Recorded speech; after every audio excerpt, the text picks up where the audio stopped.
J'ai eu l'idée de la station en décembre 2019. J'ai créé Drop & Plug en février 2020. Cette station mobile, comme son nom l'indique, elle permet aux utilisateurs de bornes de recharge de ne pas se préoccuper d'aller à la recherche, notamment sur le Tour de France, de points de charge tout autour des villages, que ce soit à l'arrivée ou au départ des étapes.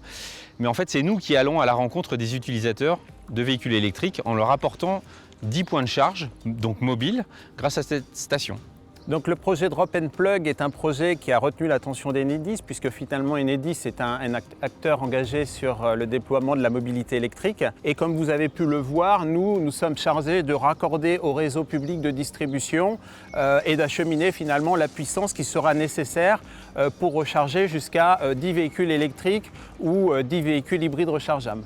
Alors, les principaux atouts de ce système de recharge mobile, il y en a deux essentiels. Le premier, c'est l'utilisation du réseau public, finalement, de distribution, donc une électricité peu émissive en termes de CO2, donc bas carbone, et puis finalement l'absence de nuisances sonores. C'est vraiment une alternative au groupe électrogène traditionnel sur moteur thermique diesel. Donc il y avait une évidence à travailler avec Hager, puisque je n'utilise que le matériel Hager lorsque je fais des installations de bornes. Et donc j'ai proposé au groupe Hager d'être la société qui allait pouvoir équiper la station de ces solutions. À la fois extérieurement, c'est-à-dire avec les points de charge et les bornes, et à l'intérieur, donc il y a un TGBT, donc un tableau général basse tension. Donc en gros, avoir un écosystème à la fois informatique, Drop & Plug d'un côté, d'un point de vue logiciel, et d'un point de vue électrique, Hager.